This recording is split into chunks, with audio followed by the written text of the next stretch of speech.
of this, please. That has to go in it. We have to get a blooper reel.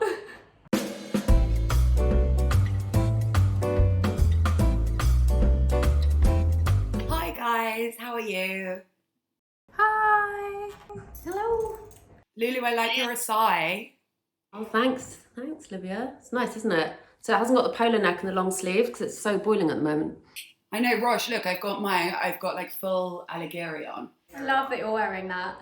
This is what I still wear every day. I know, and you know, it's called the land of the lawless, and for me now it's really like, you've really epitomised that necklace. Makes me smile every time. How are you doing, Julia? Yeah, I'm good. Welcome to British Vogue's first ever virtual supper club in partnership with Uber Eats. I'm Olivia Singer, British Vogue's fashion news director, and we're joined today by Julia Sargemois, our fashion editor at large, Rosh Matani, who is the founder of jewellery brand Allighieri, and Lulu Kennedy, who is the founder of fashion incubator Fashion East. I mean, it's funny having this with you, Julia, because I'm so used, like, it's nice to see you because I feel like I spend about 80% of quarantine on the phone to you with AirPods in, watching pure trash on television. So I feel like we've really upped our game. It's so true. We like to sync Netflix shows. We haven't, the problem is there are these apps you can use to sync Netflix, but then you can only watch it by your computer, and I like it on the big screen on the TV. Yeah, that's the thing. It's like, I hope that Netflix can do something where you can sync it on TV. Me too. I mean, I hope that, that's perhaps one of my greatest hopes for the future. So we've all ordered our food from the Uber Eats app so that we can all catch up together on Zoom. So I've got a chicken satay with rice and coleslaw. What have the rest of you got? I've got an Italian feast from a little restaurant called Divina because it reminded me of the Divine Comedy. So I've got some olives, a rucola salad, some pasta, all the things to help me pretend I'm in Italy. What have you got, Lulu and Rainbow? We've got jerk chicken, rice and peas, coleslaw, and I've been saving a treat for Rainbow, her favourite festival. My absolute favourite. I love a festival. I've never had a festival. Oh my god, Oh, yum. it's so good. It's like a sweet fried, like Jamaican dumpling. Dumpling, oh my god. Yeah. Rainbow gives it a full thumbs up. 5 stars. Julia, what have you got? I've got some tofu ramen. I went without the broth. It's like a summer version of their ramen. And it's from this little place in Brixton called Koi Ramen Bar. It's delicious. I, despite the fact I haven't left the house in 2 months, have not developed any cooking skills whatsoever. So Can we talk about this for a second? Because don't you feel like there's this insane pressure to emerge from lockdown or like do lockdown as a kind of domestic goddess? And I'm really embarrassed to say, like, I cannot cook. I'm terrible at cooking. I also hate washing up, as you know, Olivia, because I feel like you hate it just as much as me. And like, Uber Eats is kind of saving me right now. I don't know what I would do without food on delivery. Have you been shopping at all? No, not well, shopping for homeware, but not for clothes. A lot of online shopping for, you know, random things. You know, when you move in, you're like, oh, I need a new chopping board, and like, because it's exciting as well because it's like a new place, so I want everything new. Simple pleasures.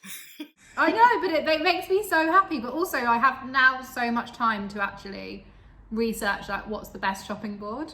Took me ages to decide, ages.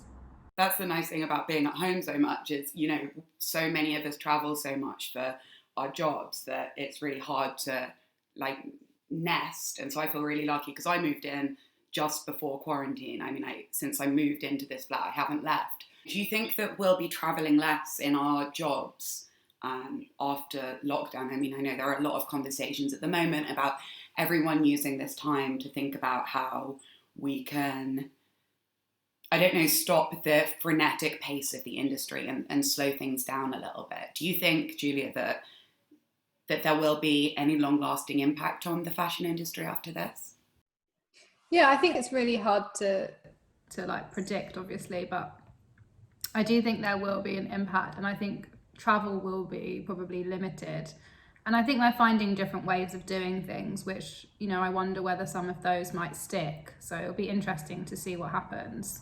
But I think even when it does begin, I think it will happen slowly. I think what's nice about it is it's kind of leveling out the playing field in the industry a little bit. Like every designer's in the same boat, whether it's a really big fashion house or a young designer. So it's like we're all thinking like, okay, how can we work with the same tools? And as you know, as a 6-year-old brand, it's quite fun to be able to think, well, nobody has, obviously budgets are different for bigger brands, but we all have a screen to show our next collection. So like how can we like push ourselves to do something really creative? And I think there's so much we can do. Completely agree. We've been telling our designers maybe just think more about, you know, making a capsule almost, you know, there's no point in doing a great big collection because buys are going to be so much smaller, and, you know, just do your, you know, killer no filler, as we say. Yeah, I think it's going to be really interesting to see like how people interpret, you know, the digital medium as well. That's what's really exciting, I think. Me too. I'm really looking forward to seeing how different people mobilise and use. I mean, it's interesting because I think lots of the young designers have a real advantage there because they're able to be so much more agile with their communication, but also because there are more digital natives. It's funny for us because it's actually going to be our 20-year anniversary of Fashion East. Wow. And we were going to have a big birthday party, but we'll just have to wait for that. But I think it would be quite nice because of having the digital side of things to do a little bit of storytelling and going back through the archives and, you know, looking at what's gone on. I mean, I felt really proud of the fashion industry over the past few months. I mean, I know that fashion often gets talked about as though it's something frivolous, which is something that I don't agree with on principle anyway, but I feel like the industry and so many different designers have come together in the most remarkable way to do everything from supporting local community organisations to helping create PPE where there have been shortages to fundraising, you know, the fashion photographers who have been donating prints, who have raised, you know, across the world now, millions of pounds. Amazing. Have blown my mind. Are there any particular initiatives, Julia, that you found inspiring from the industry over the past couple of months? Yeah, I think the Emergency Designer Network has really inspired me because I know we talked about that. Yeah. And, I just think what they did, what they're still doing is just incredible. The way that they came together, the way that they organised themselves, like the amount of people they've helped, it's just so inspirational. And I completely agree with you, what you're saying about fashion. Like I'm proud to be part of that industry and like use our creativity in a positive way. Yeah, I mean, I think what the Emergency Designer Network has been doing has absolutely blown my mind. I mean, to see 3 young women come together who aren't sure of the state of the economics of our industry and sort of put that anxiety to one side and mobilise the creative networks around them to do things that, you know, the government hasn't been able to do has felt incredibly inspiring. I hope you can all hear me all right over the noise of the birds outside. There seem to have been some pigeons that have like roosted in my neighbour's balcony. I feel very attuned to what's going on immediately outside my window. So now you're immersed in it as well. Lulu, how do you think that not having fashion weeks in physical form, definitely not this summer, and it seems incredibly unlikely that we're going to be having any sort of fashion week for the foreseeable future, do you think that will affect the mood of the industry at all? I don't know. It's going to be an edit, isn't it? Which I don't think is such a bad thing. It was such a sprawl before, and I'll miss the parties, I can't lie, and the occasional fab shows, but it you know, it can all wait. Everyone can have a quiet season. Yeah. It's not, you know, it's fine, I think. Yeah, I agree. I think like, you know, it will come back and eventually, so...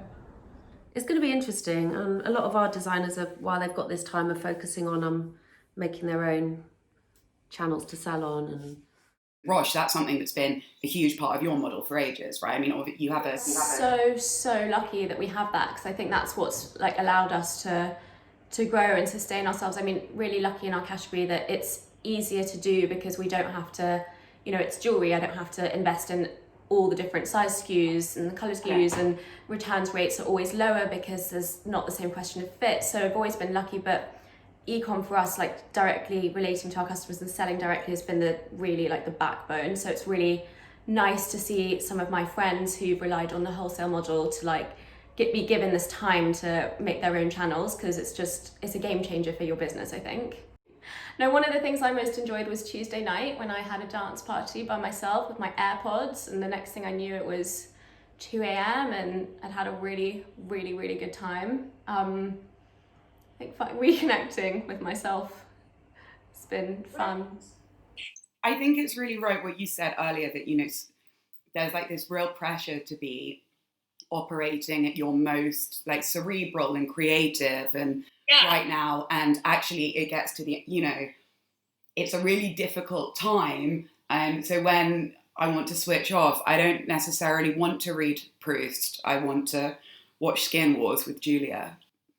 Well, thank you all so much for coming together and having a meal and chatting about fashion. It's been so nice to see everyone.